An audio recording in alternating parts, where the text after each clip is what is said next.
আগের দিন দেখছিলাম, এর আগে আমরা শেষ করেছি পার্টিশনিং। সো আমরা বলছিলাম সিমুলেটেড অ্যানিলিং এই অ্যালগোরিদমটা যদি আমরা শিখি, এটা আমরা যে কোনো যে যে কটা স্টেপে আমরা এখানে করব, পার্টিশনিং করব, ফ্লোর প্ল্যানিং করব, তারপর প্লেসমেন্ট হবে, রাউটিং হবে, এই সবগুলোর মধ্যেই আমরা সিমুলেটেড অ্যানিলিংটা হচ্ছে ঘোরায় ফিরায় ব্যবহার করতে পারবো।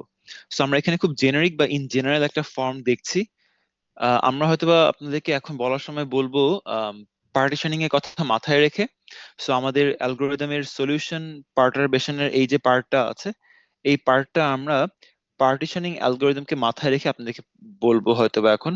সো পার্টিশনিং এর কথা মাথায় রেখে বলবো, ঠিক আছে?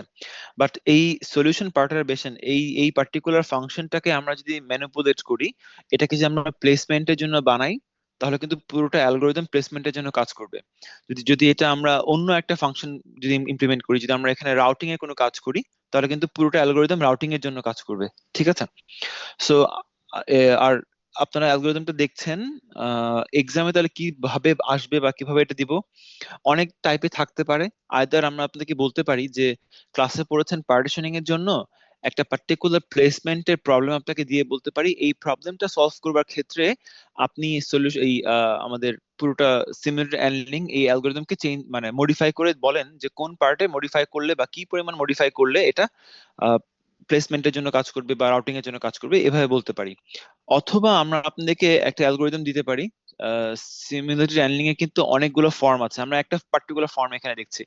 আমি হয়তো বা একটু চেঞ্জ করে অন্য একটা ফর্মের অ্যালগোরিদম আপনার সামনে দিলাম, দিয়ে বললাম যে যে বেসিক স্ট্রাকচারটা আপনারা ক্লাসে দেখেছেন, চেক করে দেখেন যেই অ্যালগোরিদমটা আমি আপনাকে এক্সামে দিয়েছি এইটা কি কাজ করবে কিনা। মানে হয়তো আমি অ্যালগোরিদমের মধ্যে কয়েকটা জায়গায় কয়েকটা এরর বা ভুল থাকতে পারে, লজিক্যালি ইস্যু থাকতে পারে। সো আপনাকে ওই লাইনগুলোতে স্পেসিফিক্যালি বলতে হবে যে এই লাইনগুলো ভুল হচ্ছে বা এইটা আসলে সিমুলেটেড অ্যানিলিং যেভাবে কাজ করে ওইটা করতে দিবে না, বা ভুল লজিকটা এখানে অ্যাপ্লাই করছে, বা হয়তো বা ভ্যালু একটা সেট করে দিব, আম, আপনারা আমাকে বলবেন যে না এই ভ্যালুটা এখানে হবে না, এটা ভুল হবে, এরকম। সো ওরকম ভাবে হয়তো একটা কোড দিয়ে বলতে পারে যে এটা কাজ করবে কিনা। অথবা বলতে পারে যে একটা প্রবলেম দেওয়া আছে, এর মধ্যে কিভাবে আমাদের কোডটাকে ফিট করতে পারে, মানে কিভাবে আমাদের এই সিমুলেটেড হ্যান্ডলিং অ্যালগোরিদমটা কিভাবে ওই প্রবলেমটাকে সলভ করতে পারে।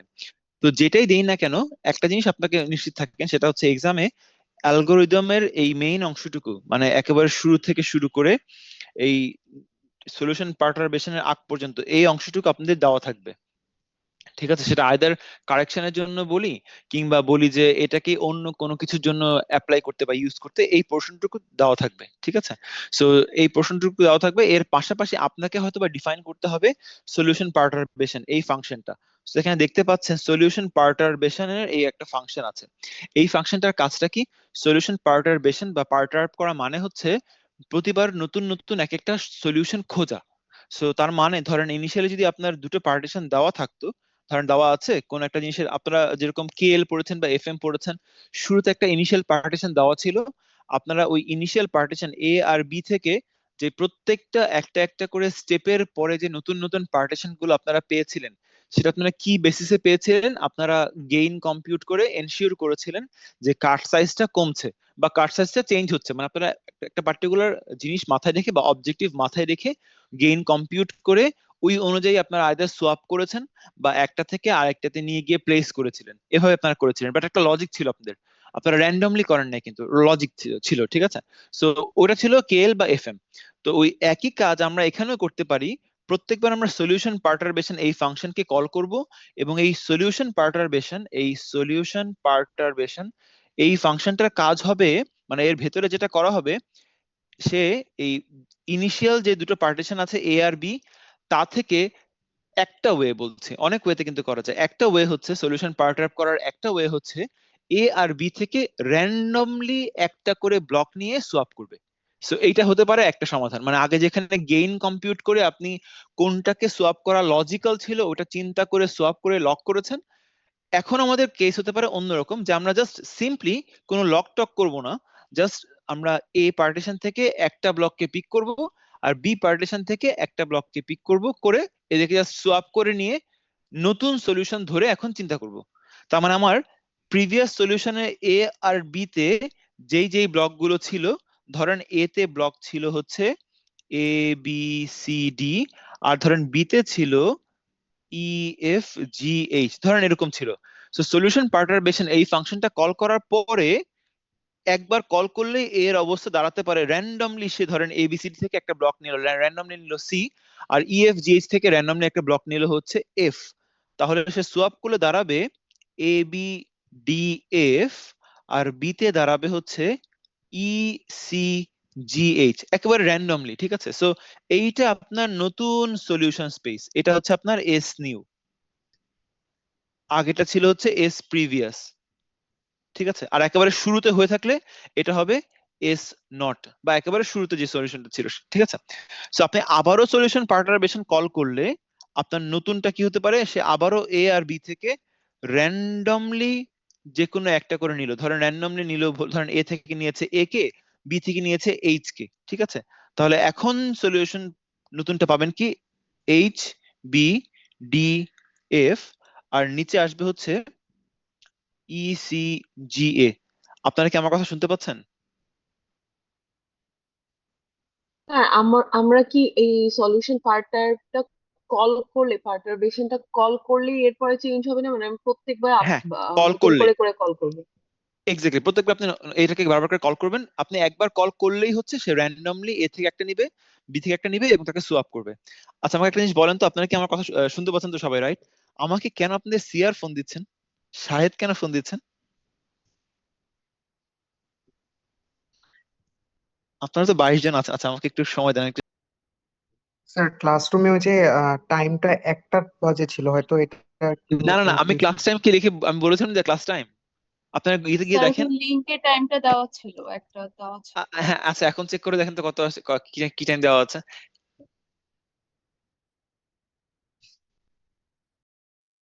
স্যার, আমাদের এর আগে আর একটা ক্লাস একটু দেরিতে ছেড়েছে, তো এর জন্য মনে হয় নাকি এই মাত্র আর কি আমরা আসলাম। হ্যাঁ, এখনো একটাই দেওয়া।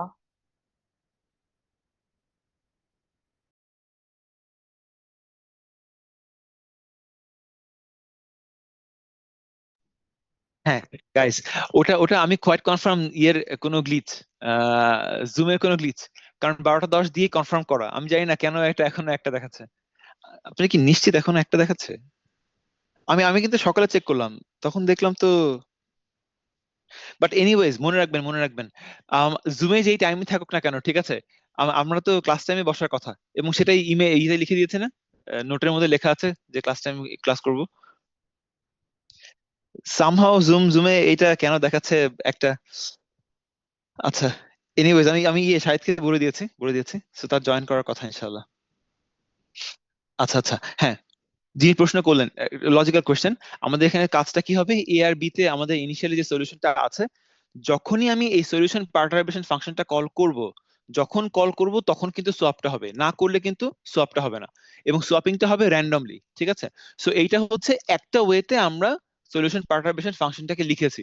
এখন অন্য আরেকজন আসতে পারেন, ঠিক আছে, এসে বলতে পারেন যে না, আমি সলিউশন পার্টারবেশনকে ডিফাইন করব অন্যভাবে।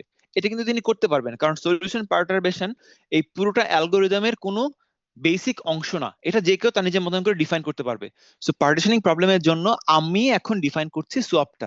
আপনারা কিন্তু চাইলে, ধরেন কেউ বলতে পারেন যে আমি সোয়াপ করব না, আমি এ থেকে র্যান্ডমলি একটা নিয়ে, মানে আমার এরকম হবে, মানে তিনি বলতে পারেন যে আমার প্রথমে একটা র্যান্ডম নাম্বার পিক করব, যে আমি কি এ থেকে নিব নাকি বি থেকে নিব, তারপর আবার আরেকটা র্যান্ডম নাম্বার পিক করব যেটা ঠিক করবে যে আমি কি ওই এ পিক করেছে তার থেকে কোন ব্লকটাকে নিব। সো তিনি কিন্তু এভাবে করতে পারেন, যে সোয়াপ না করে তিনি প্লেস করবেন। সো ওনার অ্যালগোরিদমটা হবে হচ্ছে এভাবে, যে তিনি প্রথমে ঠিক করবেন র্যান্ডমলি আমি কি এ কে নিব, ধরেন আমি যদি ব্লুতে লিখি, তো তিনি প্রথমে নিবেন যে আমি কি এ অর বি, এইটা র্যান্ডমলি পিক করবেন, এটা তার রোমান এক এক নম্বর কাজ। সেকেন্ড কাজ হচ্ছে, যদি ইফ এ, তাহলে এ এর মধ্যে র্যান্ডমলি যে কোনো একটা ব্লককে তিনি নিয়ে এসে বি তে পাঠাবেন, অথবা এলস যদি বি ওনার সিলেক্টেড হয়, তাহলে বি থেকে র্যান্ডমলি যে কোনো একটা ব্লককে তুলে এনে এতে বসাবেন, মানে এটা ওই এফএম এর মতন উনি বানাচ্ছেন। সো সলিউশন পার্টারবেশনটা কিন্তু আপনার পছন্দ মতন যে কোনো একটা লজিকে আপনি দাঁড় করাতে পারেন। সো এই জন্যই কিন্তু এটার কোনো লিমিটেশন নাই যে কোন লজিকটা অ্যাপ্লাই করে, বিকজ এটা পুরোপুরি র্যান্ডমলি করা হচ্ছে, কিন্তু র্যান্ডমলি করছে, এখানে কোনো গেইন কম্পিউট করে কোনো লজিক অ্যাপ্লাই করে কিন্তু করা হচ্ছে না।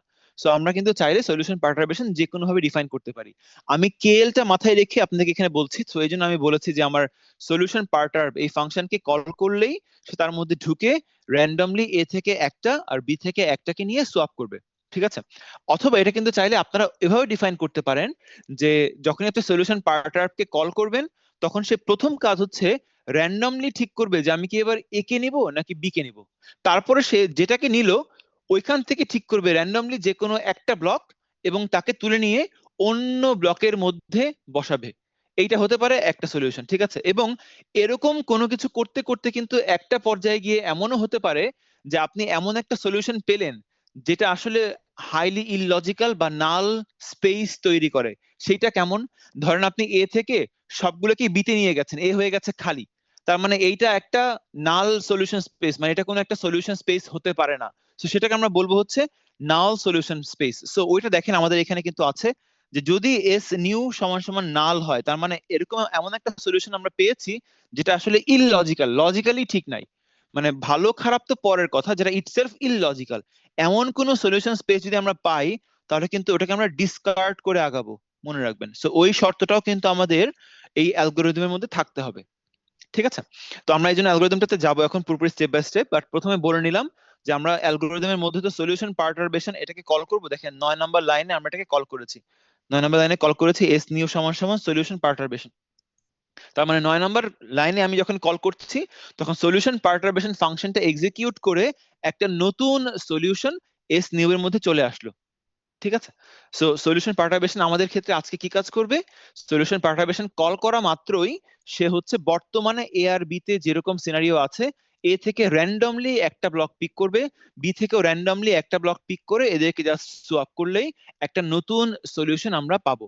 এবং আমাদের আজকে এখানে কস্ট ফাংশন হচ্ছে কাট কম্পিউট করা। আমাদের কস্ট ফাংশন হচ্ছে কাটটা কত কম্পিউট করা, যে কি পরিমাণ কাট আছে এ আর বি এই দুটা সেপারেট পার্টিশনের মধ্যে, কি পরিমাণ ওয়্যার যাচ্ছে একটা থেকে আরেকটার মধ্যে, এটা আমাদের আজকে কাট। সো আমাদের কস্ট ফাংশন বা আমাদের আগে উদ্দেশ্য কি ছিল? কাটকে কমানো, বা আজকে আমাদের কাজ হচ্ছে কস্ট ফাংশনকে কমানো, ঠিক আছে? সো আমরা আমাদের অবজেক্টিভ বলে দিলাম যে কস্ট ফাংশনকে কমানো হচ্ছে আমাদের অবজেক্টিভ, এবং আমাদের প্রত্যেকবার যখন সলিউশন পার্টারবেশনকে কল করব তখন এ আর বি থেকে একটা করে ব্লক নিয়ে সোয়াপ করাটাই হচ্ছে আমাদের আলটিমেটলি নতুন নতুন সলিউশন পাওয়ার টার্গেট। সো নতুন সলিউশন এটা পাওয়ার কি উপায় আমরা হচ্ছে, হ্যাঁ বলেন। এটা যে সোয়াপ করবে এটা আমরা কিভাবে ফিক্স করেছি যে এটা সোয়াপ করবে এই কেসে? ও এটা র্যান্ডম, এই জন্য বলছি কিন্তু র্যান্ডম, মানে আগের মতো কিন্তু না। আগে যেরকম আপনারা কেএল যখন পড়েছেন খুবই লজিক্যালি আপনারা গেইন কম্পিউট করে ঠিক করেছেন, কিন্তু না না এখন আমরা স্যার, বলছি মুভ পুরোপুরি করবে র্যান্ডম। না সোয়াপ করবে, মুভ করবে না সোয়াপ ও করবে এইটাই আমরা বলছি। আমরা এখানে এখানে সোয়াপ করছি কারণ আমরা তো কেএল কে মাথায় রেখে ডিজাইন করতে চাচ্ছি। এটা কিন্তু একান্ত আমাদের ইচ্ছা, আজকে আমরা করব সোয়াপ, ঠিক আছে? বাট আমি আপনাকে বলতে পারি এক্সামে মুভ করেন। সো সোয়াপ মানে হচ্ছে এ থেকে একটাকে নিয়ে বি থেকে একটাকে নিয়ে সোয়াপ করবে, ঠিক আছে? আর যদি বলতাম মুভ অপারেশন বা প্লেস অপারেশন তাহলে আমাদের নিয়মটা হতো এরকম যে এ অথবা বি র্যান্ডমলি যে কোনো একটাকে নিয়ে সেখান থেকে আবার র্যান্ডমলি যে কোনো একটা ব্লককে ধরে অন্যটাতে পাঠানো, ঠিক আছে? এরকম। আবার কিন্তু কেউ চাইলে চিন্তা করতে পারে এভাবে, আমরা কি বলছি কেএলএম মাথায় রেখে সোয়াপ করব একটা একটা করে নিয়ে। আপনি কিন্তু আবার এরকম ভাবে ডিজাইন করতে পারেন যে এট এ টাইম আপনি একটা করে সোয়াপ করবেন না, দুইটা করে সোয়াপ করবেন। এটাও কিন্তু আপনি করতে পারেন চাইলে। সো এই ফ্রিডমটা কিন্তু আপনার আছে, ঠিক আছে? যে যেভাবে করে। এবং এটা কিন্তু পুরোটা অ্যালগরিদমই নির্ভর করছে কিসের উপর? র্যান্ডমাইজেশনের উপরে।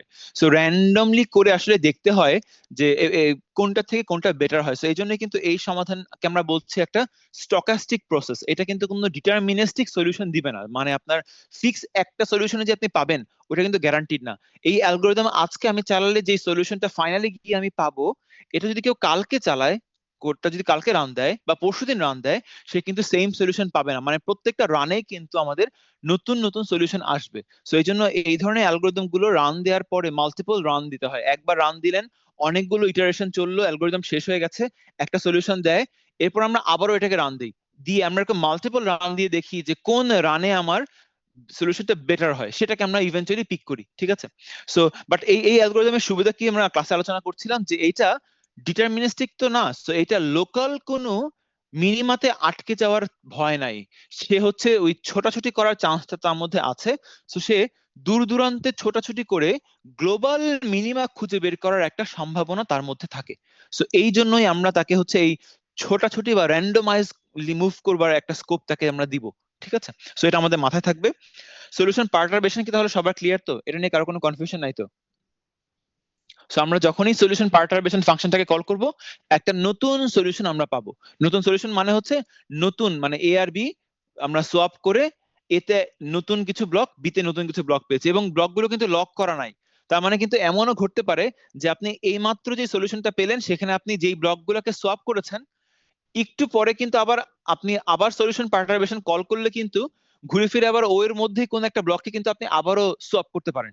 সো এখানে কিন্তু কোনো লক করবার ব্যাপার নাই, কারণ এখানে আপনার কোনো কিছু ফিক্স হচ্ছে না, আপনি প্রত্যেকবারই র্যান্ডমলি নিচ্ছেন। সো এখানে কিন্তু কোনো কিছু লক হবে না। ঠিক আছে, আচ্ছা, তাহলে আমরা আগেই বলছিলাম যে আমরা একটা সলিউশন সিমুলেটেড অ্যানলিং প্রসেসটা কিসের উপর নির্ভর করবে। আমরা বলেছিলাম যে আমরা ওই যে ইয়ের কথা বলছিলাম, মানে আয়রন হিটিং এবং হিটিং এর কথা বলছিলাম। দ্যাট মিনস আমরা এখানে আমাদের অ্যালগোরিদমটা শুরু হবে হচ্ছে হায়ার টেম্পারেচার থেকে, এবং হায়ার টেম্পারেচারের মধ্যে তার ছোটাছুটি বা সিমুলেশনটা চলবে যতবার, যত কুলিং হবে বা টেম্পারেচার কমবে গ্র্যাজুয়ালি তার তত বেশি ছোটাছুটিও কমবে বা ইটারেশনের সংখ্যা হচ্ছে কমবে। এবং আমরা বলছিলাম আমাদের আলফা প্যারামিটারটা যেখানে আছে, আলফা, এটা হচ্ছে কুলিং রেট। তার মানে হচ্ছে প্রত্যেকবার আলফা দ্বারা গুণ করে করে আমরা ঠিক করব যে সে টেম্পারেচার কতটুকু গ্র্যাজুয়ালি কমবে। সো এই জন্য দেখবেন যে নতুন নতুন টেম্পারেচার টি হবে হচ্ছে আমাদের এইটা দিয়ে মাল্টিপ্লাইং, এই যে টি সমান সমান নতুন টেম্পারেচার হচ্ছে তার প্রিভিয়াসটাকে আলফা দিয়ে গুণ করে। তার মানে শুরুতে হায়ার টেম্পারেচার দিয়ে শুরু করে সে গ্র্যাজুয়ালি টেম্পারেচারটাকে কমাবে। আচ্ছা, আবার বলছিলাম যখন তার টেম্পারেচার থাকবে যত বেশি, তার ইটারেশনের সংখ্যা, এখানে আমরা ইটারেশনকে এম দিয়ে রিপ্রেজেন্ট করছি, সো ইটারেশনের সংখ্যা তত বেশি। যত টেম্পারেচার গ্র্যাজুয়ালি কমতে থাকবে, আমি কম টেম্পারেচারে ছোটাছুটি কম করব, সম্ভাব্যতা বলে কম ছোটাছুটিতে তখন আমরা সলিউশন পেয়ে যাওয়ার কথা। সো আমরা যত টেম্পারেচার কমাবো তত হচ্ছে ইটারেশনের সংখ্যাও আমাদের কমবে, এবং ইটারেশনের সংখ্যা আমরা নিয়ন্ত্রণ করছি যে প্যারামিটার দিয়ে, ওটাকে আমরা বলছি হচ্ছে ইটারেশন কন্ট্রোল করবার যে ইটারেটিভ প্যারামিটার, সেটাকে আমরা এখানে বলেছি হচ্ছে বিটা।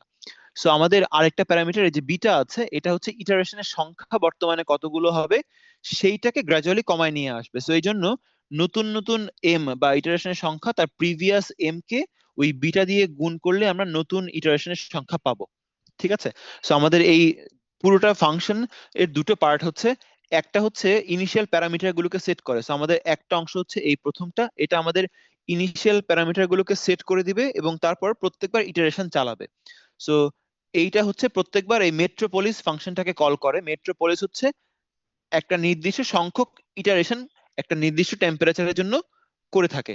সো মেট্রোপলিস ফাংশনের কাজই হচ্ছে একটা ফিক্সড টেম্পারেচারের জন্য, ফিক্সড একটা টেম্পের জন্য নাম্বার অফ ইটারেশন করবে, নাম্বার অফ ইটারেশন সে করবে। সো আমরা ধরেন temperature for example 300 degree centigrade রেখে মেট্রোপলিস কে কল করা হবে। এরপরে মেট্রোপলিস ধরেন ফর এক্সাম্পল 1000 বার ইটারেশনটা করে, কাজ শেষ। তারপর আবার টেম্পারেচারকে কমিয়ে ধরেন আমরা করলাম 270 ডিগ্রি সেন্টিগ্রেড, আবারও আমরা মেট্রোপলিসকে কল করলাম, সে ইটারেশন করলো ধরেন 900 বার। তারপর আমরা আবার টেম্পারেচার কমাবো হচ্ছে সে 250 ডিগ্রি সেন্টিগ্রেড, ওই আলফা দিয়ে গুণ করে দিন দিন কমতে থাকবে, এবং বিটা দিয়ে গুণ করেও হচ্ছে সে ইটারেশন করবে 700 বার।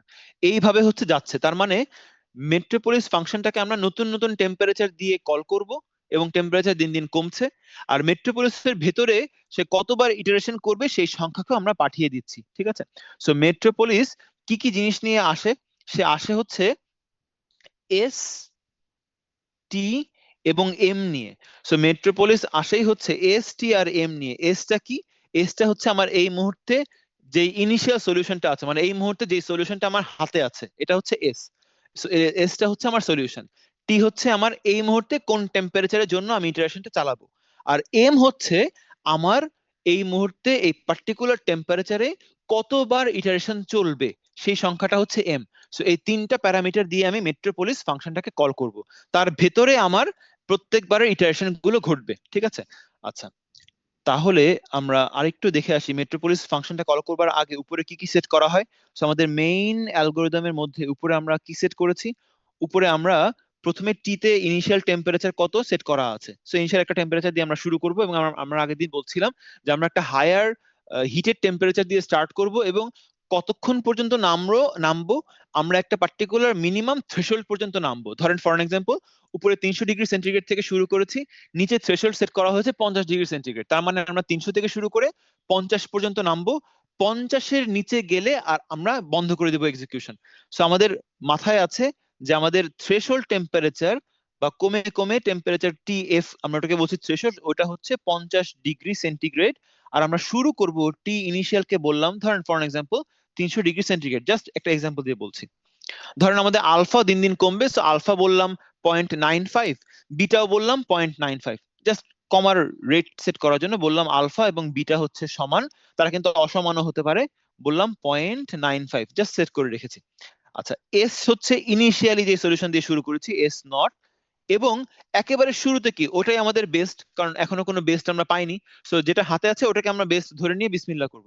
সো ইনিশিয়ালি আমাদের বেস্ট হচ্ছে আমাদের এস নট, এবং এস বেস্টের মধ্যে আমরা যে কোনো একটা স্টেজে যেটাই পাবো এই পর্যন্ত বেস্ট, একেবারে শুরু থেকে এই যে কোনো একটা সময় পর্যন্ত যেটা আমাদের বেস্ট সলিউশন পাবো ওটাকে আমরা এস বেস্ট নামক প্যারামিটারের মধ্যে সেভ করে রাখবো। এস নট হচ্ছে একেবারে শুরুর সলিউশনটা, আর এস হচ্ছে এই মুহূর্তে যে সলিউশনটা কারেন্ট সলিউশন আমার হাতে আছে সেটা। ঠিক আছে, এটা হচ্ছে এস। আর এস নিউ হবে মেট্রোপলিস ফাংশনটাকে কল করে, যেটা আমি এই মাত্র পেলাম। সলিউশন আপনার এখানে 4টা প্যারামিটার, একটা হচ্ছে এস নট, একটা হচ্ছে এস বেস্ট, একটা হচ্ছে এস, আর একটা হচ্ছে এস নিউ। তাহলে আবারও বলি, এস নট হচ্ছে একেবারে প্রথম ইটারেশন, যখন মাত্র আপনি শুরু করতে যাচ্ছেন তখন যেটা ছিল সেটা আপনার এস নট, যেটা দিয়ে আপনি শুরু করেছেন। এস বেস্ট হচ্ছে যে কোনো একটা মোমেন্ট পর্যন্ত আপনার কাছে বেস্ট যেই সলিউশনটা আসলো সেটাকে আপনি এস বেস্টের মধ্যে স্টোর করে রাখবেন। এস হচ্ছে এই মুহূর্তে কারেন্টলি আপনার হাতে যে সলিউশন আছে সেটা। আর এস নিউ হচ্ছে আপনি এখন মেট্রোপলিস ফাংশনের ভেতরে গিয়ে সলিউশন টার্পকে কল করে যেই সলিউশনটা পেলেন ওইটা আপনার এস নিউ। সো আপনার হাতেই মাত্র আছে এস, আপনি ওইটার সাহায্য নিয়ে যখনই সলিউশন পার্টারবেশন ফাংশনটাকে কল করবেন আপনি এস নিউ নামে একটা সলিউশন পাবেন। তার মানে এসটা হচ্ছে আপনার ith সলিউশন, এস নিউ হচ্ছে আপনার i+1 মানে মাত্র পাওয়া সলিউশন। সো এসটা হচ্ছে আপনার ith, ওই ইটারেশনের ith সলিউশন হচ্ছে এস, আর এস নিউটা হচ্ছে আপনি ওই সলিউশন পার্টারবেশন ফাংশনকে কল করলে i+1th যে সলিউশন আছে ওইটা, ওইটা হচ্ছে আমাদের এস নিউ। ঠিক আছে, আচ্ছা তাহলে এই হলো এস এর 4টা প্যারামিটারের কথা বললাম। এমটা কি, এমটা বললাম আমাদের ইটারেশনের সংখ্যা, সো এই মুহূর্তে কতগুলো ইটারেশন চলবে। সো এম নট হচ্ছে একেবারে ইনিশিয়ালি আমরা ধরেন বলে রেখেছি সে 1000 বা 10,000, সো ওখান থেকে গ্র্যাজুয়ালি দিন দিন কমে আসবে। আচ্ছা, টিটা কি, টি হচ্ছে আমাদের এ যাবৎ কাল পর্যন্ত মোট কতগুলো ইটারেশন চললো। সো টি শুরুতে থাকবে হচ্ছে 0, আর আর হচ্ছে এ যাবৎ কাল পর্যন্ত আমাদের রিজেকশন কতগুলো হয়েছে, মানে আমরা কতগুলো কতগুলো ইটারেশন করেছি যে ইটারেশন থেকে আমরা সলিউশন নেয়ার মতন পাইনি, ওটাকে আমরা বলছি রিজেক্ট। সো আর হচ্ছে রিজেক্ট, এবং আমরা আগের দিন বলছিলাম আর বাই টি হচ্ছে রিজেকশন রেশিও। সো যদি আমরা অনেক বেশি রিজেকশন পেতে থাকি দিন দিন, যদি আমরা দেখি যে দিন দিন আমরা শুধু রিজেকশনই পাচ্ছি, তাহলে আমরা বুঝতে পারবো যে আমরা মোটামুটি ভালো সলিউশনে পৌঁছে গেছি, আর কোনো ভালো সলিউশন পাওয়ার কোনো চান্স নাই। সো যখন রিজেকশন রেশিও দিন দিন বাড়তে থাকবে তখনও আমরা বন্ধ করে দিব আমাদের এই পুরোটা কাজ। সো পুরোটা কাজ কতক্ষণ চলবে? 1, যতক্ষণ না পর্যন্ত আমরা থ্রেশহোল্ড টেম্পারেচারে না পৌঁছাই।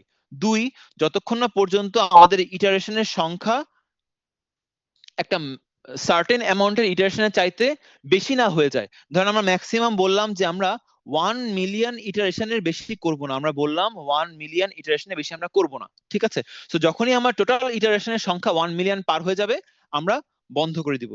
ঠিক আছে, সো এটা আমাদের একটা প্যারামিটার। অন্যটা কি ছিল? টেম্পারেচার কমতে কমতে থ্রেশহোল্ডের নিচে গেলে আমরা বন্ধ করে দিব। আর 3 নাম্বার প্যারামিটার হচ্ছে যদি আমরা দিন দিন রিজেকশন পেতে থাকি অনেক বেশি, তাহলেও আমরা বন্ধ করে দিব। সো এই জন্য দেখেন 2 নাম্বার লাইনে আমরা বলেছি যে ওয়াইল নিচের এই কাজগুলো কতক্ষণ চলবে, যতক্ষণ পর্যন্ত এই টি হচ্ছে আমাদের ইটারেশনের সংখ্যা, সো ইটারেশনের সংখ্যা ওই যে 1 মিলিয়নের কম আছে অতক্ষণ পরিমাণ চলবে, এবং প্রোভাইডেড আমাদের টেম্পারেচার আমাদের থ্রেশহোল্ডের চাইতেও বেশি আছে, এবং রিজেকশন রেশিও আমাদের একটা সার্টেন অ্যামাউন্টের কম আছে। সো এই 3টা জিনিসই যখন স্যাটিসফ্যাকশন বা স্যাটিসফ্যাক্টরি লেভেলে থাকবে অতক্ষণ চলবে। যদি আমাদের 3টার যে কোনো একটাও স্যাটিসফাই না করে আমরা আর ফার্দার আগাবো না। এবং ফার্দার আগানো মানে কি? ফার্দার আগানো মানে হচ্ছে প্রত্যেকবার এই নতুন নতুন 3 আর 4 কে ঠিক করা। 3 আর 4 মানে কি দেখেন, 3 এর মধ্যে আমরা জাস্ট মেট্রোপলিস ফাংশনটাকে কল করছি, আর টোটাল এই যাবত কাল পরিমাণ কি পরিমাণ রিজেকশন হয়েছে ওটাকে কাউন্ট করেছি। সো মেট্রোপলিস ফাংশনটাকে আমরা সবসময় কল করব, এবং এ যাবৎ কাল আমরা যে যতটুকু রিজেকশন পেয়েছি ওইটাকে আমরা যোগ করতে থাকবো। কেন? ওই আর বাই টি রিজেকশন রেশিওটা চেক করার জন্য। সো রিজেকশন যখন অনেক বেড়ে যাবে আমরা বন্ধ করে দিব। আর 4 নাম্বার লাইনে কি করলাম, 4 নাম্বার লাইনে আমরা এ যাবৎ কাল পর্যন্ত কি পরিমাণ ইটারেশন হয়েছে ওই টিটাকে আমরা কম্পিউট করছি, এবং আমরা নতুন যেই টেম্পারেচার আর নতুন যেই ইটারেশনের সংখ্যা দিয়ে নতুন নতুন মেট্রোপলিসকে কল করতে চাই সেইটাকে আমরা এই 4 নাম্বার লাইনে সেট করে দিয়েছি। সো 4 নাম্বার লাইনটা হচ্ছে টেম্পারেচারটাকে কমায়, ইটারেশনের সংখ্যাকে কমায়, এবং টোটাল এই এই যাবৎ কাল কি পরিমাণ ইটারেশন হয়েছে সেটার টোটাল কাউন্টটাকে হিসাব করে। সো 3 এ কাউন্ট করেছি রিজেকশন কত হয়েছে এবং মেট্রোপলিসকে কল করব, আর 4 এ হচ্ছে এ যাবৎ কাল আমাদের কতগুলো ইটারেশন হয়েছে এবং নতুন টেম্পারেচার কতটুকু কমে আসবে আর নতুন ইটারেশনের সংখ্যা কি পরিমাণ কমে আসবে ওইটাকে সেট করা। এটা হচ্ছে 3 আর 4। সো 3 আর 4 বারবার কল হতে থাকবে, এবং ওই 3 এর মধ্যে বারবার কি কল হচ্ছে, মেট্রোপলিস কল হচ্ছে। সো এখন আমাদের মেট্রোপলিসটা একটু বুঝতে হবে। সো মেট্রোপলিসটা আমাদের একটু বুঝতে হবে, ঠিক আছে? আচ্ছা, সো মেট্রোপলিসের মধ্যে এইটা আমাদের এই 7 নাম্বার পয়েন্ট থেকে শুরু করে নিচে 28 পর্যন্ত চলবে।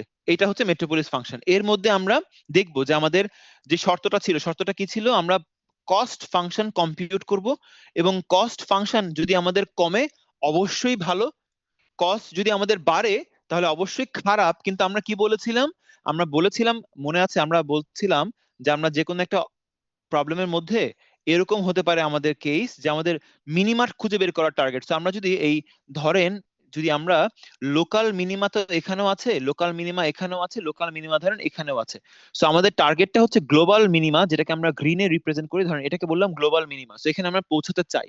সো আমরা বলেছিলাম যে যদি কখনো আমরা ওখানে পৌঁছানোর আগেই একটা লোকাল মিনিমাতে আটকে যাই, আমাদের আবারও ওই গ্লোবাল মিনিমাতে নামার জন্য একটুখানি খারাপ হলেও ক্লাইম্ব করে উঠে তারপর হচ্ছে নিচে নামতে হবে। তার মানে আমাদের একটু ক্লাইম্ব করা লাগতে পারে।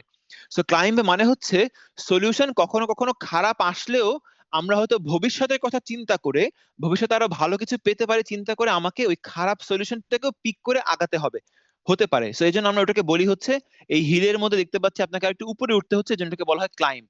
সো অনেক সময় আপনি সলিউশন খারাপ হলেও আপনাকে ক্লাইম্ব করা লাগতে পারে, এবং ওইটাই আমরা দেখবো যে কখন আমরা ক্লাইম্ব করব কখন আমরা ক্লাইম্ব করব না, ঠিক আছে? সো ক্লাইম্বিংও আমাদের কাউন্ট করতে হবে।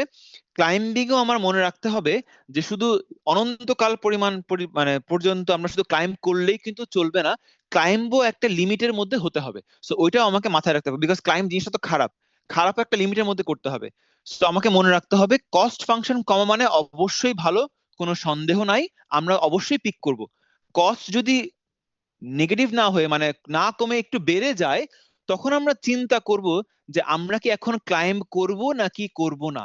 সো কস্ট কমলে অবশ্যই পিক করব, কস্ট যদি বেড়ে যায় তখন আমরা চিন্তা করব ভবিষ্যতের কথা চিন্তা করে যে আমরা কি ক্লাইম্ব করব নাকি করব না। সো তখন আমাদেরকে ওই র্যান্ডম একটা জিনিসের দিকে যেতে হবে যেটা আমাদেরকে র্যান্ডমলি বলবে যে আচ্ছা এখন ক্লাইম্ব করো অথবা এখন ক্লাইম্ব করো না, এইটা আমাকে বের করতে হবে, ঠিক আছে? বাট যদি কস্ট কম হয় মানে কমে যায় তাহলে অবশ্যই আমরা ভালো সলিউশন পেয়েছি, কোনো সন্দেহ নাই, আমরা সেটা অবশ্যই পিক করব। সো এটা আমাকে মাথায় রেখে আমাদের আগাতে হবে। তাহলে আমরা 8 নম্বর লাইনে কি দেখতে পাচ্ছি, শুরুতেই আমরা মেট্রোপলিস ফাংশন 7 নম্বর লাইনে বলছে যে রিজেকশন অ্যালগরিদম মাত্র শুরু হলো, মানে এই ইটারেশনের সংখ্যা মানে এই এখন যতগুলো ইটারেশন করব একটা পার্টিকুলার টেম্পারেচারের জন্য এটা মাত্র শুরু হলো। সো রিজেক্ট কে মাত্র সেট করেছি 0, ক্লাইম্বিংও এখন 0। এর জন্য আমরা শুরু করেছি, ধরেন আমাদের এখন টেম্পারেচার সেট করা আছে 200 ডিগ্রি সেন্টিগ্রেড এবং ইটারেশন বলা আছে 900। তার মানে এই মুহূর্তে এই মেট্রোপলিস ফাংশনটা 900 বার চলবে। সো 7 নম্বর লাইন থেকে 28 নম্বর লাইন পরিমাণ এই এই জায়গাটার মধ্যে এটা এক্সিকিউট করবে কতক্ষণ, 900 বার। 900 বার এক্সিকিউট করা হয়ে গেলে 28 নাম্বার লাইনে এসে সে ফেরত চলে যাবে, ঠিক আছে? সো আমাদের এইটা করার জন্যই দেখেন 8 নাম্বার লাইনে আমরা বলছি যতক্ষণ না পর্যন্ত আমাদের ইটারেশনের সংখ্যা 0 অপেক্ষা বড় এবং ক্লাইম্ব একটা সার্টেন অ্যামাউন্টের চাইতে কম আছে অতক্ষণ পরিমাণ সময়ে চলো। তার মানে এই 8 থেকে শুরু করে নিচে এই এন্ড ওয়াইল 27 লাইন, এই লাইন নাম্বার 8 থেকে লাইন নাম্বার 27, এই জিনিসটা কতবার চলবে, ইটারেশনের সংখ্যা হচ্ছে 900। এটা 900 বার চলবে, এবং চলতে চলতে পাশাপাশি সে কি দেখবে, আমার কি সিগনিফিকেন্ট অ্যামাউন্টের ক্লাইম্বিং হচ্ছে কিনা। যদি এমন হয় যে আমার ইটারেশন চলছে এবং অনন্তকাল ধরে শুধু ক্লাইম্বই করছি, তাহলে বুঝতে হবে যে এই সিনারিওটা ভালো না, তখন কিন্তু আমরা এক্সিট করে চলে যাব, বের হয়ে যাব। তো তখন কিন্তু আমার 900 বার এক্সিকিউট করার আগেই আমরা কিন্তু বের হয়ে যাব। তো ক্লাইম্বের জন্য আমরা ধরেন বলে রেখি যে সর্বোচ্চ 900 বারের মধ্যে তুমি 300 বার ক্লাইম্ব করো। সো তার মানে সে চেক করতে থাকবে যে 900 বার শেষ হয়ে যাওয়ার আগে কি আমার 300 বার ক্লাইম্বিং হয়ে গেল কিনা। যদি কোনো কারণে 900 বার শেষ হওয়ার আগে আমার 300 বার বা তার চাইতে বেশি ক্লাইম্ব হয়ে যাওয়ার সম্ভাবনা তৈরি হয়, সে কিন্তু আর ইটারেশন করবে না, সে আবারও সেই মেইন ফাংশনে চলে যাবে এবং নতুন টেম্পারেচার সেট করে ব্যাক করবে। ঠিক আছে, সো সেটা আমাদের এখানে চেক করছে। আচ্ছা, 9 নাম্বার লাইন কি করবে, এখন আপনার শুরু হলো ইটারেশন। সো 9 নাম্বার লাইন মানে হচ্ছে আপনি 900 বার ইটারেশন করবেন, দিন দিন ইটারেশন করবেন, এবং এম কে চেক করা হয়েছে শূন্যের চাইতে বড় কিনা। তার মানে আমাদের একবার করে এই ইটারেশনটা চলবে এবং এম এর ভ্যালু 1 করে কমবে। এম শুরু হয়েছিল 900 থেকে, এম এর ভ্যালু 1 করে কমবে। সো এই জন্য দেখেন আমাদের কিন্তু এম এর ভ্যালু 1 করে কমছে, এম এর ভ্যালু কিন্তু 1 করে কমছে। ঠিক আছে, আচ্ছা, সো 9 নাম্বার লাইন হচ্ছে ওই সলিউশন পার্টারবেশনকে কল করে একটা নতুন সলিউশন হাতে পেল, এস নিউ। আচ্ছা, প্রথমত যদি এস নিউ নাল হয়, মানে একটু আগে যে বললাম যে একটা সলিউশন পেয়েছি এমন যেটা আসলে ইললজিক্যাল সলিউশন, তাহলে আর আমাদের পুরোটা জিনিস ফার্দার নিচে যাওয়ার কোনো দরকার নাই। সো এস নিউ যদি নাল হয়, মানে একটা নতুন সলিউশন পেয়েছি যেটা ইটসেলফ খুবই খারাপ, আমাদের পুরোপুরি যে কন্টিনিউ বলা মানে হচ্ছে সে আর নিচে কাজ না করে এই ওয়াইল এর মধ্যে আবারও চলে যাবে এবং এম কে কমিয়ে নতুন করে শুরু করবে। তার মানে নতুন পাওয়া সলিউশনটা অলরেডি খারাপ।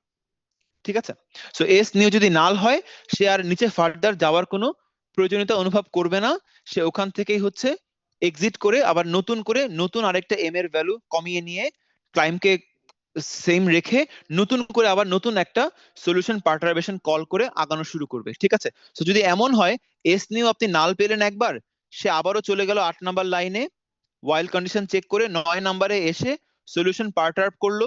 আবারও যদি সে নতুন সলিউশনটা নাল পায়, সে কিন্তু আবারও একই কাজ করতে থাকবে যতক্ষণ না পর্যন্ত মিনিংফুল সলিউশন না পাবে সলিউশন পার্টারবেশন থেকে, সে কিন্তু বারবার করে হচ্ছে চলতেই থাকবে। ঠিক আছে, আচ্ছা, যখন সে একটা মিনিংফুল সলিউশনে পাবে তখন সে এই 14 নাম্বার লাইনে আসবে।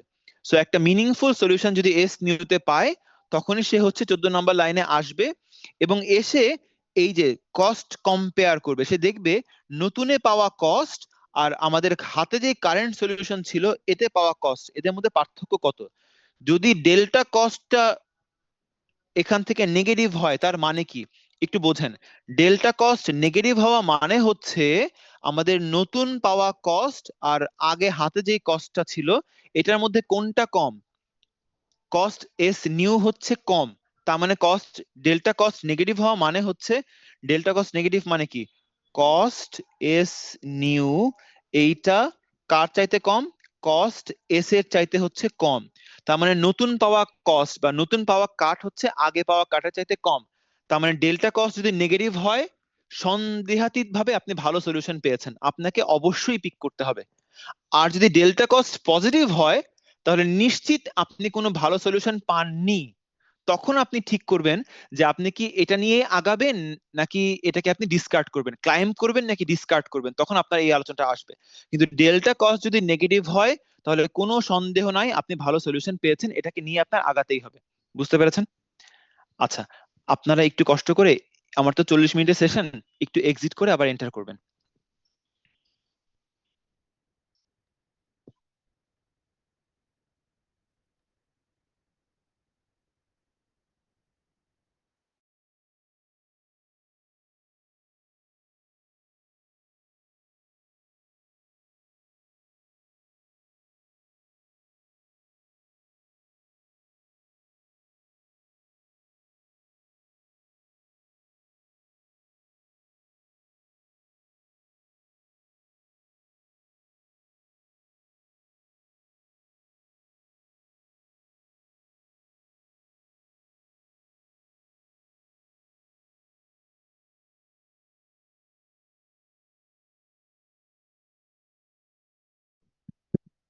আচ্ছা, সো আমরা এখন ছিলাম হচ্ছে কস্টের আলোচনা করছিলাম, রাইট? সো আমাদের কনক্লুশন হচ্ছে ডেল্টা কস্ট যখন নেগেটিভ, আমাদের কনক্লুশন হচ্ছে যখন আমাদের ডেল্টা কস্ট হচ্ছে নেগেটিভ, তার মানে সন্দেহাতীত ভাবে এটা হচ্ছে ভালো। সো ডেল্টা কস্ট নেগেটিভ মানে ওটাকে আমার অবশ্যই পিক করতে হবে। তার মানে আমাদের মনে রাখতে হবে ডেল্টা কস্ট নেগেটিভ পাওয়া মানে হচ্ছে এটাকে আমাদের অবশ্যই পিক করতে হবে। আর ডেল্টা কস্ট যদি পজিটিভ হয় তখন আমরা অন্য একটা জিনিস চেক করতে যাব। সো ওই জন্যই দেখেন ডেল্টা কস্ট কম্পিউট করবার পরে নিচে কি বলা হয়েছে, ইফ যদি ডেল্টা কস্ট নেগেটিভ হয় অর অন্য আরেকটা শর্ত। সো অন্য আরেকটা শর্ত নিয়ে আমরা একটু পরে আলোচনা করি।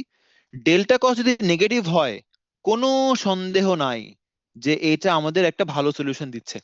সো ডেল্টা কস্ট নেগেটিভ হওয়া মানে কোনো সন্দেহ নাই এটাকে আমাদের পিক করতে হবে। সো এটাকে পিক করা মানে হচ্ছে এটাকে আমরা হাতে নিব, মানে নতুন পাওয়ারটাকে কি আমরা হাতে রাখবো কিনা, কারেন্ট ভালো হিসাবে হাতে রাখবো কিনা। সো যদি এটা হয় দেখেন 16 নম্বর লাইনে কি করেছি, এস যেটা আমাদের হাতে কারেন্ট সলিউশন, এস নিউকে তার মধ্যে আমরা এন্ট্রি করেছি। মানে এস সমান সমান এস নিউ মানে এস কে ওভাররাইট করে এস নিউতে যে নতুন সলিউশনটা পেলাম ওটাকে আমরা এস এর মধ্যে আনলাম, মানে হাতে রাখলাম, কারণ ভালো একটা পেয়েছি কস্ট। আচ্ছা, সো ডেল্টা কস্ট নেগেটিভ মানে 17 থেকে 19 এইটা এক্সিকিউট হওয়ার কোনো চান্স নেই, কারণ এটা বলেছে যদি পজিটিভ হয়। এটা এখন না, এটা পরের কথা, আমাদের পরের আলোচনা, সেটা আমাদের এখন চিন্তা করছি না। ডেল্টা কস্ট নেগেটিভ মানে এবার সে 20 নাম্বার লাইন থেকে একটু চেক করবে। ধরেন এই মাত্র পাওয়া সলিউশনটা আমাদের কারেন্ট হাতের চাইতে ভালো হয়েছে, তা তো সত্য, কিন্তু এটা কি এযাবৎ কাল মানে যতগুলো পেয়েছে এযাবৎ কাল পর্যন্ত যা যা পেয়েছি সবার মধ্যে কি সে ভালো কিনা এটা কিন্তু আমরা এখনো শিওর না। সেটার জন্য দেখবো যে আমাদের মাত্র পাওয়াটার কস্ট আর আমাদের এযাবৎ কালে যেটা ছিল বেস্ট তার কস্ট, যদি তার চাইতেও আমাদের এই মাত্র পাওয়াটার কস্ট আসলেই কম হয় তাহলে কি আমাদের এস বেস্টের মধ্যে এটাকে স্টোর করে রাখা উচিত। সো সেক্ষেত্রে আমরা এস বেস্টের মধ্যে তাকে স্টোর করব। বাট যদি এটা না হয় তাহলে এস বেস্টে যেটা ছিল ওটাই রয়ে যাবে।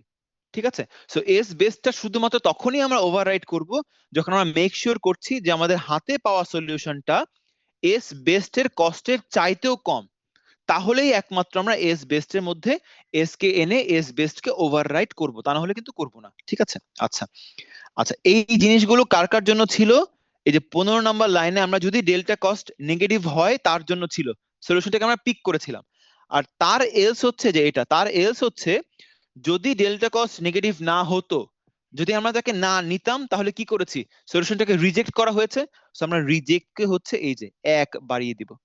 সো রিজেক্ট হয়েছে কিনা ওই কাউন্টিংটা কিন্তু আমাদের এখানে হচ্ছে, যে সলিউশনটাকে পিক করা হলো কিনা। পিক করা হলে ইফটা এক্সিকিউট হবে, আর পিক করা না হলে এলস এক্সিকিউট হয়ে রিজেক্টের কাউন্ট বাড়তে থাকবে।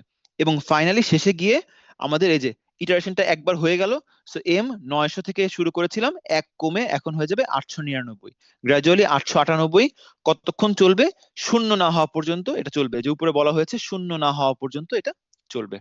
তাহলে আমরা ডেল্টা কস্ট নেগেটিভের জন্য তো গ্যারান্টিড যে আমরা এইমাত্র আগেরটা চাইতে ভালো সলিউশন পেয়েছি বলে নিলাম, এটা আমরা ডেল্টা কস্ট নেগেটিভের জন্য নিশ্চিত ছিলাম। আচ্ছা, আরেকটা জিনিস শর্ত ছিল না 15 নাম্বার লাইনে, যেটাকে স্কিপ করে আসছি, ওইটা ছিল অর। সে অর কার জন্য চলবে, আরেকটা শর্ত ছিল র্যান্ডম একটা জিনিস লেখা। সো এই যে র্যান্ডম ফাংশনটা এটা কি করে, র্যান্ডম ফাংশনটা প্রত্যেকবার একটা র্যান্ডম নাম্বার জেনারেট করে যেটা লাইজ ইন বিটুইন 0 to 1, 0 আর 1 এর মধ্যে আছে। সো একটা 0 এবং 1 এর মধ্যে আছে এমন একটা ফ্র্যাকশন নাম্বার এই র্যান্ডম ফাংশনটা জেনারেট করে। এটা আপনার সিপিপির মধ্যে আছে বা যে কোনো আপনার যে ল্যাঙ্গুয়েজে কাজ করেন না কেন প্রত্যেকের মধ্যেই বিল্ট ইন একটা করে ফাংশন আছে, বা আপনি চাইলে এই ফাংশনটাকে বানাতে পারেন, খুবই ইজি। ঠিক আছে, সো র্যান্ডম ফাংশনটা কাজই হচ্ছে 0 এবং 1 এর মধ্যে ইন বিটুইন 0 and 1 একটা র্যান্ডম নাম্বার আপনাকে জেনারেট করে দিবে।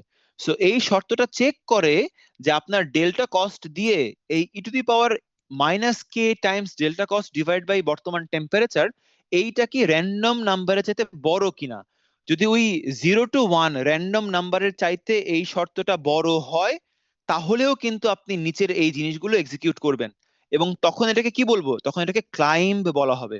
বিকজ ডেল্টা কস্ট অলরেডি আপনার বড়, মানে এটাকে আপনি সলিউশন হিসেবে ভালো চিন্তা করছেন না, কিন্তু তারপরও আমরা ভবিষ্যতে ভালো কোনো সলিউশন পাবো ওটা চিন্তা করে আগাতে চাচ্ছি, সো আমরা ক্লাইম্ব করতে চাচ্ছি। সো ক্লাইম্বিং এর শর্ত হচ্ছে এই র্যান্ডমটা কি ওই e to the power minus k times delta cost ভাগ টি এটা চাইতে বড় কিনা। এখন এখানে কেটা কি, কে একটা ফিটিং প্যারামিটার, কে যে কোনো একটা কনস্ট্যান্ট ভ্যালু। সো কে আমাদের কনসার্ন না, আমাদের কনসার্ন হচ্ছে ডেল্টা কস্ট এবং টি, এটা আমাদের কনসার্ন।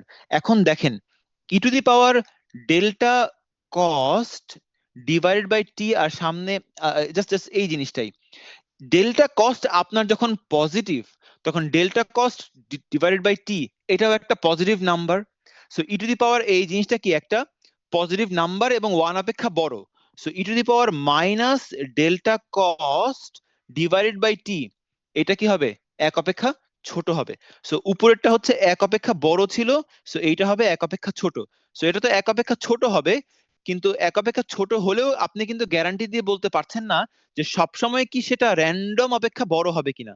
সো এই ফাংশনটা হচ্ছে র্যান্ডম ভ্যালুর সাহায্যে একটা র্যান্ডম ফাংশন, যেটা চেক করবে যে আপনার এই মোমেন্টে এই e to the power minus k times delta cost divide by T এটা ওই র্যান্ডম নাম্বারের চাইতে বড় হচ্ছে কিনা। যদি বড় হয় তাহলে সে র্যান্ডমলি ক্লাইম্ব করবে, যদি ছোট হয় তাহলে সে র্যান্ডমলি এই ক্লাইম্বিংটা করবে না। সো বাট একটা ব্যাপার হচ্ছে আপনার এই যে e to the power minus delta cost divide by T এই যে ফাংশনটাকে আপনি দেখতে পাচ্ছেন এখানে, এইটা ডেল্টা কস্টের ভ্যালুর জন্য যে কোনো একটা ডেল্টা কস্টের ভ্যালুর জন্য র্যান্ডম অপেক্ষা বড় হওয়ার সম্ভাব্যতা টি এর ভ্যালু যখন বেশি তখন একরকম, টি এর ভ্যালু যখন কম তখন কিন্তু অন্য রকম। এর মানে কি, ধরেন র্যান্ডম ভ্যালু বলা হলো 0.8, এটা আপনার র্যান্ডম ভ্যালু। সো এটা হচ্ছে আমাদের র্যান্ডম ভ্যালু। ধরেন এটা বলা এই মুহূর্তে আমরা পেলাম, আমাদের সিপিপির কোড থেকে আমরা এটা পেয়েছি। এখন e to the power delta cost divided by T এইটা একটু চিন্তা করে দেখেন, এইটা ওই 0.8 অপেক্ষা সামনে মাইনাস আছে, এইটা 0.8 অপেক্ষা বড় হবে কি হবে না সেই সম্ভাব্যতার ক্যাপিটাল টি এর উপরে নির্ভর করে। আপনার e to the power minus delta cost ভাগ টি আমরা একটু চেক করে দেখি, টি এর ভ্যালু কমলে এইটা কি কমার সম্ভাবনা বেশি নাকি বাড়ার সম্ভাবনা বেশি, একটু চেক করে দেখি। টি এর ভ্যালু যত কমে তত আমাদের delta cost divided by T এটা কি বাড়ার সম্ভাবনা বাড়ে না?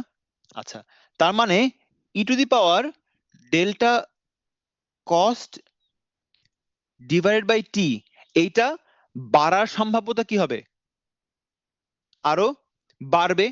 ঠিক আছে, তাহলে e to the power minus delta cost divided by T এইটা কমে যাওয়ার সম্ভাব্যতা কি আরো বাড়বে।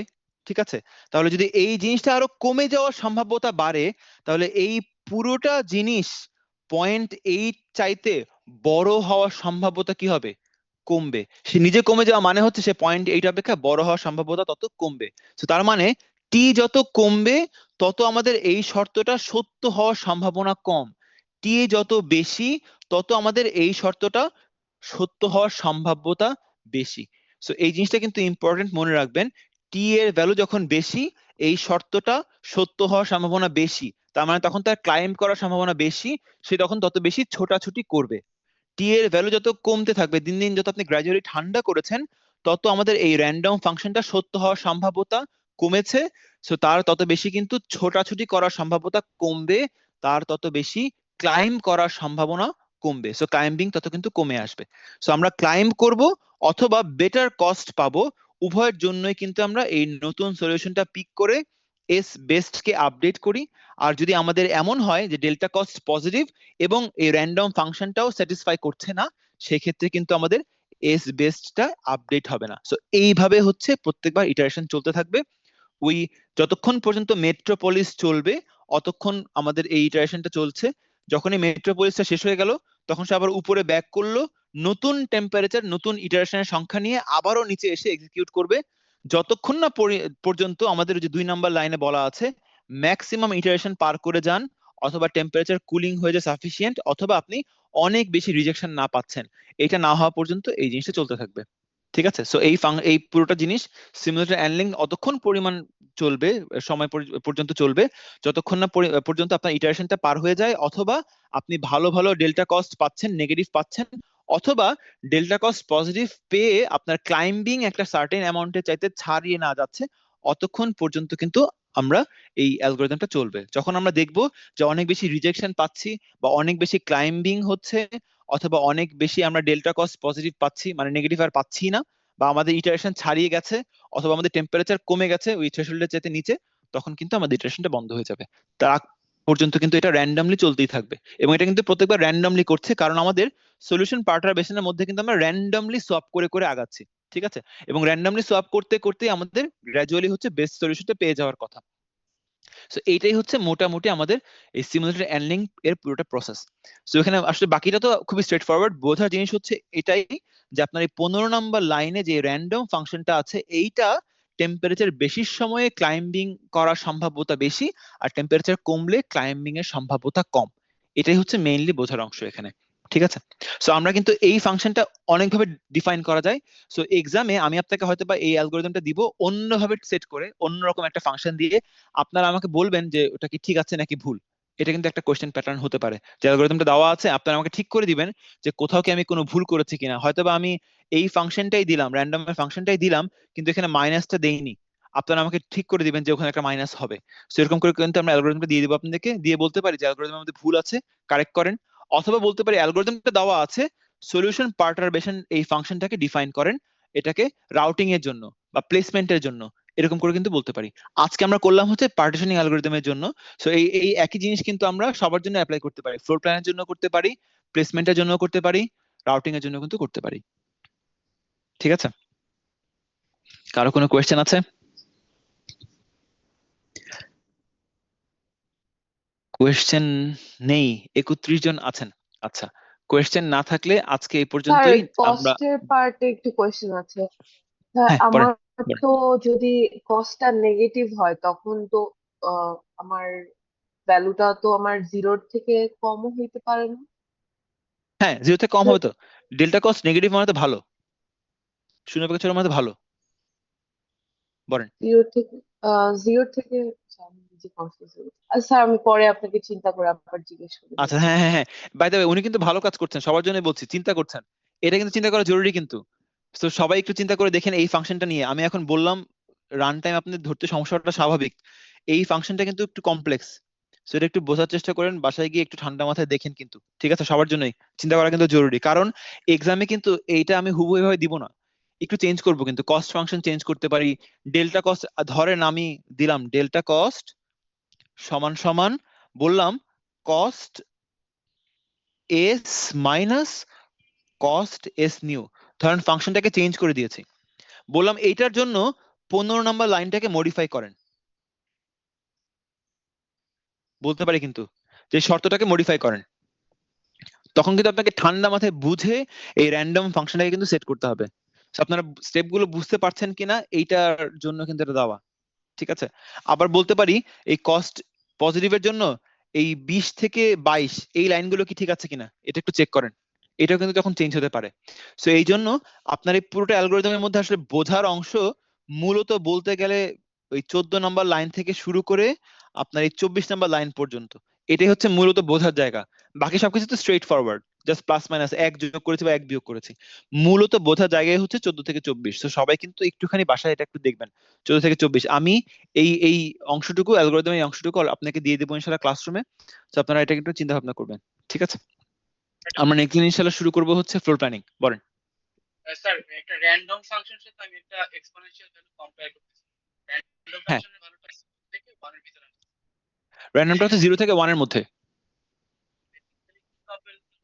আমরা আহ শুনতে পেলাম না, আবার বলবেন, একটু শুনতে পাচ্ছি না। ক্লিয়ারলি। হ্যালো হ্যাঁ হ্যাঁ, বলেন বলেন। স্যার, বেসিক্যালি আমরা এই কম্পারিজনটা করতেছি যেন আমরা গ্লোবাল মিনিমা পেতে পারি। হ্যাঁ, যাতে করে আমরা গ্লোবাল ওই মিনিমাতে ছুটে যেতে পারি, right. G sir, but random ফাংশনের সাথে কম্পেয়ার করলে গ্লোবাল মিনিমা যেতে পারবো, এটা মানে কিভাবে ডিফাইন হচ্ছে, মানে মডেলিংটা এরকম কেন? এটার একটা সম্ভাব্যতা বলছে, কারণ আমরা তো সবসময় গ্যারান্টিড না, মানে আমরা তো এখানে একটা সম্ভাব্যতাকে নিয়ে, মানে এটা একটা স্টকাস্টিক প্রসেস। আমরা যদি এখানে সম্ভাব্যতা, কারণ আমরা র্যান্ডমের সাথে কম্পেয়ার করা মানে হচ্ছে এখানে একটা সম্ভাব্যতা নিয়ে আসছি। আমরা যদি র্যান্ডমের সাথে কম্পেয়ার না করে ফিক্স করে দিতাম 0.6, তাহলে কিন্তু জিনিসটা একটা ফিক্স ভ্যালুর সাথে কম্পেয়ার করে সবসময় সে সেট করবে। ঠিক আছে, সো আমরা যদি 0.6 সেট করে করি তাহলেও কিন্তু আপনি আপনি যদি এটাকে 0.6 সেট করে করেন তাও কিন্তু সমস্যা নাই, কিন্তু স্টকাস্টিক প্রসেস বলে আপনার সম্ভাব্যতা মোর অ্যাকুরেট হবে যদি আপনি সেখানেও একটা স্টকাস্টিক ভ্যালু রাখেন। ঠিক আছে, সো যদি কেউ এখানে র্যান্ডম না রেখে 0.6 ও রাখে তাও কিন্তু কাজ করবে অ্যালগরিদম, কিন্তু সে অনেক বেশি ডিটারমিনিস্টিক করে ফেলছে, অনেক বেশি ফোর্স করছে একটা সার্টেন রেঞ্জের বাইরে না যেতে। তার মানে আপনি এই এই জিনিসটা, এই ভ্যালুটা আসলে সেট করে কি আপনার আপনার এই যে এই উইন্ডোটা সেট করে দেয়। আপনার এই যে উইন্ডোটা আছে, ধরেন এরকম একটা আপনি তো খুঁজবেন, তো ধরেন সে এখন এই পয়েন্টে আছে, সে কতটুকু জায়গার মধ্যে সলিউশনটাকে খুঁজবে এটা সেই উইন্ডোটা সেট করে। সো আপনি এই ভ্যালুকে যদি ফিক্স করে দেন তাহলে এই উইন্ডোটাও ফিক্স হয়ে যাচ্ছে, ঠিক আছে? সো আপনি চাইলে ফিক্স করে করতে পারেন, কিন্তু ফিক্স করে করলে রিস্ক হচ্ছে আপনি গ্লোবালটা যদি আপনার ওইটার মধ্যে না পড়ে, ধরেন আপনি উইন্ডো সেট করেছেন এটা, সো আমাদের এখানে উইন্ডো কোনটা, উইন্ডো হচ্ছে এতটুকু, আর আমাদের লোকাল এই সলিউশন আর গ্লোবালের মধ্যে দূরত্ব কতটুকু, এটা। সো যদি আমাদের এই নিচের ডিসটেন্সটা যদি উপরে চাইতে বড় হয়, আপনি কোনোদিনই গ্লোবাল খুঁজে পাবেন না। সো এই জন্য আমরা র্যান্ডমটাকে এইটাকে আমরা হাতে, আমরা তো গ্যারান্টি দিয়ে বলতে পারবো না এটা কত, মানে কেউ তো আসলে জানে না যে আপনার এই পার্টিকুলার প্রবলেমের জন্য এটা কি 0.6 নাকি 0.7, এটা আপনি আগে থেকে জানেন না। সো এই জন্য আপনাকে র্যান্ডমের উপর ছাড়লে আপনার গ্লোবাল খুঁজে পাওয়ার সম্ভাবনা আছে, এগেইন গ্যারান্টিড না, বাট সম্ভাবনা আছে। বাট আপনি যদি 0.6 ফিক্স করে ফেলেন, তাহলে আপনি কিন্তু ওই আপনার উইন্ডোটা, সার্চের উইন্ডো যদি আপনার সলিউশন পাওয়ার উইন্ডো যাতে ছোট হয়, আপনি কোনোদিনই ওখানে পৌঁছতে পারবেন না। বুঝছেন? মানে ফিক্স ভ্যালু বা থ্রেশহোল্ড সেট করে দিলে তখন আপনার পৌঁছাবেই না। হ্যাঁ, ফিক্স থাকলে আপনার থ্রেশহোল্ডটা ফিক্স হয়ে যাচ্ছে, আর ফিক্স হয়ে গেলে যদি আপনার ডিসটেন্সটা ওর চাইতে বেশি হয়, আপনি কখনোই পৌঁছতে পারবেন না। এটা তো এভাবে করা যায় যে দুটা কস্ট ফাংশন,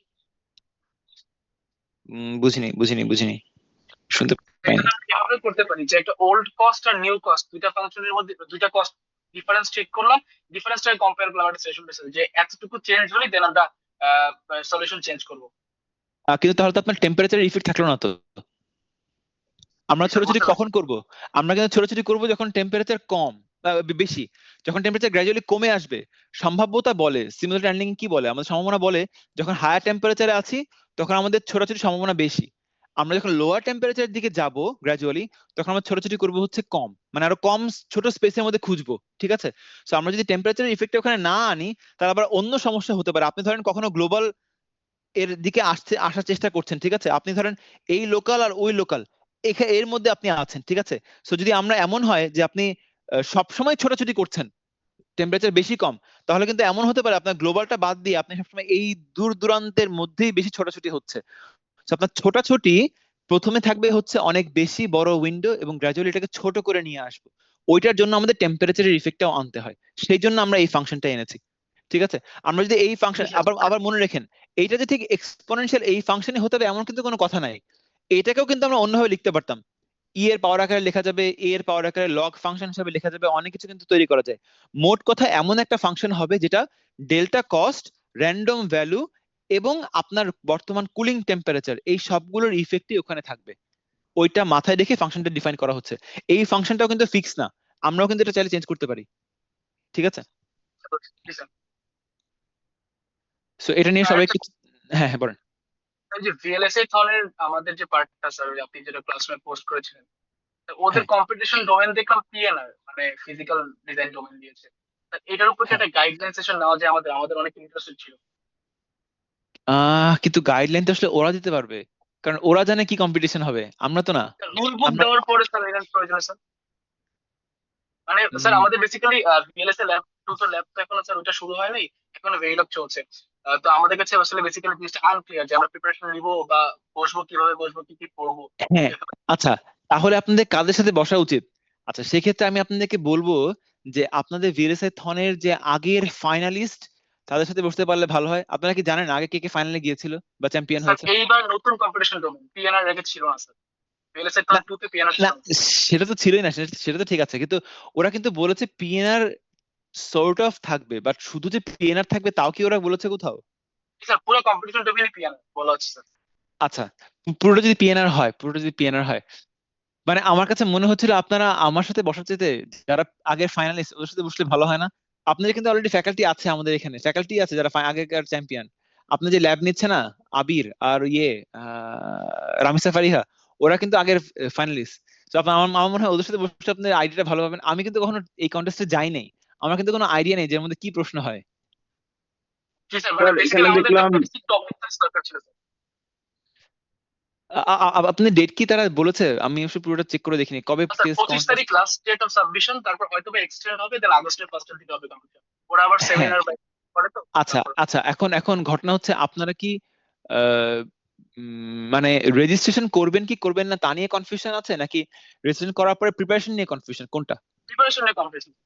আচ্ছা, তাহলে আপনারা যারা রেজিস্ট্রেশন করার তারা রেজিস্ট্রেশন করে ফেলেন, করার পরে আপনারা যেই কয়জন মিলে গ্রুপ করলেন বা যারা যারা গ্রুপে আছেন তারা আমাকে জানান, একটা এক্সট্রা টাইম নিয়ে বসবো, হবে ইনশাআল্লাহ? জি স্যার, জি স্যার। ঠিক আছে, তাহলে আপনারা রেজিস্ট্রেশন করেন, স্যার করে নিয়ে আমাকে ওখানে জানাবেন, আমরা বসবো স্যার ইনশাআল্লাহ। হ্যাঁ স্যার অ্যাপ্লাইং ক্রাইটেরিয়ার মধ্যে দেখলাম ফ্রেশ গ্রাজুয়েট লেখা স্যার, আমরা তো স্যার এখনো স্টাডিং, আমাদের না না, আমরা ফ্রেশ কি করতে গ্রাজুয়েট না, পারবো? অর দেওয়া, তো অর দেওয়া, ভিএলএসএ এনথুসিয়াস্ট ফোর্থ ইয়ার ইজিলি পারবে, ফার্স্ট সেমিস্টার সেকেন্ড সেমিস্টার। আর যদি ফ্রেশ গ্রাজুয়েট হতে হয় তাহলে ম্যাক্সিমাম 3 মান্থস, মানে 3 মান্থস পার করলে তো পারবেনই না, ক্রাইটেরিয়া নাই, ওকে স্যার, ওকে স্যার। বুঝছেন? স্যার তবে জেনাস তবে ইউনিভার্সিটি তবে মেইনলি কিন্তু এটা ফোকাস করছে, আমি যেটা বুঝি মেইন ফোকাস করাই হচ্ছে কিন্তু 4-2 কে, বুঝছেন? হ্যাঁ, জেনাস স্যার ইউনিভার্স এমনটা করা হচ্ছে আমাদের মানে এটা শেষ হয়নি কোর্সটা, এটার সমস্যা হয়েছে। না, ওটা সমস্যা নাই, কারণ আপনারা এটা আস্তে আস্তে, এই কন্টেস্ট তো অগাস্টের আগে তো না নিশ্চিত, সো অগাস্টে আস্তে আস্তে আপনাদের জেনাস তো হয়ে গেছে করা, ইনোভাসও হাতে খড়ি শুরু হয়ে যাওয়ার কথা, কিন্তু স্যার আপনি তারা স্যার আমাদের বলছিলাম জেনাসও হয় নাই স্যার, আমাদের বেরিলগ হয়েছে স্যার, জেনাসও এখনো হয়নি। গাইজ আপনার টেনশন নিন, আপনার জেনাস হয়ে গেছে আসলে, আপনার ভেরিলগে যা লিখেছেন ওইটাই আপনারা কপি করে জেনাসে বসাবেন, আর কোনো পার্থক্য নাই, বুঝছেন? জেনাসে আপনারা মূলত কিন্তু টাইমিং কনস্ট্যান্ট যেগুলো সেট করবেন, আপনার ধরেন ইনপুট থেকে আউটপুট ডিলে সেট করবেন, তারপর আপনার ক্লক জেনারেট করবেন, সেখানে আপনার বিভিন্ন আনসার্টেনিটি থাকবে, ক্লক জেনারেশন থাকবে, এগুলো কিন্তু আমরা আসলে গতানুগতিক যা থাকে তাই দেই, এটা 4-2 তে খুব একটা যে কিছু করা হয় তা কিন্তু না। সো টাইমিং কনস্ট্যান্ট বা এসডিসি ফাইলের মধ্যে আপনারা যে কনস্ট্যান্ট গুলো দিবেন টাইমিং এর, ওগুলো আসলে খুব বেশি আপনাদের ল্যাবে পড়ানো হবে না, বা ওটা আসলে স্কোপের বাইরে, বাট মূলত কিন্তু আপনাদেরকে তারা স্টেট মেশিন করিয়েছে না, জি স্যার। এগুলোই হচ্ছে বেশি জরুরি। স্টেট মেশিন করেছেন তো? স্টেট মেশিন, তারপর টেস্ট বেঞ্চ, এগুলো করেছেন তো? জি স্যার। হ্যাঁ, এগুলোই হচ্ছে মূলত আপনার প্রথমে দরকার ছিল, সো এই জন্য ওগুলাতেই হচ্ছে তারা প্রথমে এমফাসিস দিয়ে ল্যাবে করানো হয়েছে, বুঝছেন?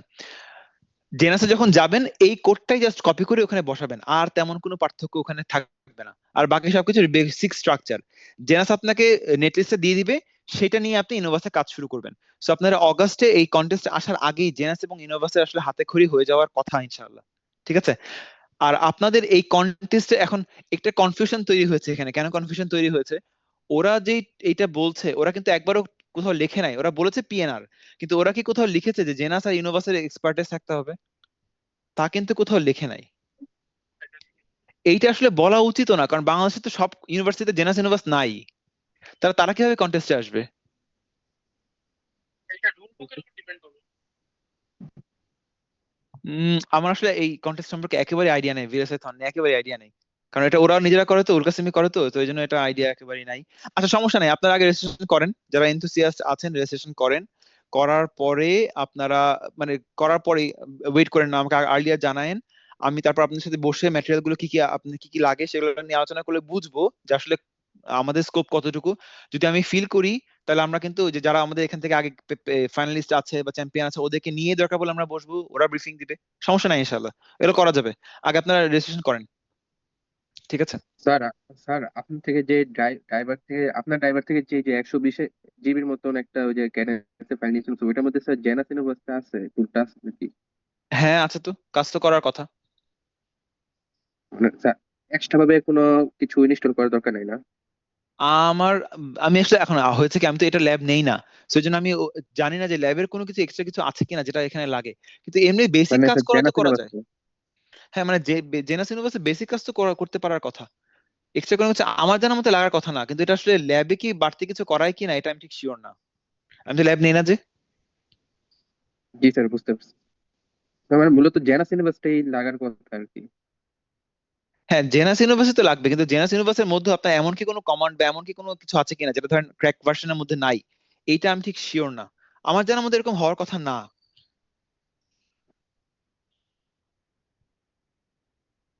ঠিক আছে? জি স্যার। স্যার কালকের ক্লাসটা কি 8টায় হবে? হ্যাঁ একই টাইমে নিব, কেন না, ইনশাল্লাহ ইনশাল্লাহ। তাহলে আজকে সবাইকে লিংক দিয়ে দেবো ইনশাল্লাহ। আর আবারও বলি, লিংকে আপনার যেই টাইম থাকবে সেই টাইম না, আমাদের ক্লাস টাইম, ঠিক আছে? সবসময় মনে রাখবেন ক্লাস টাইম, কারণ এই লিংকের টাইম আসলে ম্যাটার করে না, মানে যে কোনো সময় যে কেউ যে কোনো সেশন শুরু করতে পারে। আর আপনারা কিন্তু এখন যাওয়ার আগে অবশ্যই চ্যাট বক্সে আপনাদের আইডি লিখে যাবেন, অ্যাটেন্ডেন্সটা কাউন্ট করতে হবে। তো যাওয়ার আগে অবশ্যই চ্যাট বক্সে আইডি লিখে যাবেন। কালকে সকাল 8টায় ক্লাস, ইনশাল্লাহ ক্লাস টাইমে ক্লাস হবে, আনলেস আমি নোটিস না দেই। এবং যে লিংক দিব, লিংকে যেই টাইম থাকবে ওই লিংকের টাইমে কিচ্ছু যায় আসে না, আগে পরে যেই দিনই থাকুক যেই সালেই থাকুক কিচ্ছু ম্যাটার করবে না, ম্যাটার করবে আমাদের ক্লাস টাইম। ঠিক আছে? স্যার আমাদের এক্সাম যদি কোড লেখা লাগে, ক্লিয়ারলি শুনতে পাইনি, সরি, আবার বলবেন। এক্সামে যদি কোড লেখা লাগে এটা তো সুডো কোডই লেখা লাগবে স্যার। হ্যাঁ হ্যাঁ হ্যাঁ, অবশ্যই আপনাকে কোনো এক্সামে কোনো কোড লিখতে বললে সবকিছু সুডো কোড হবে, কোনো সিনট্যাক্সের কোনো ইস্যু ওখানে থাকবে না, শুধু লজিকটাই মেইনলি বোঝাটা হচ্ছে মেইন জরুরি। সবকিছু সুডো কোড, মেইন কোড না, লজিক বোঝাবেন তাহলেই চলবে।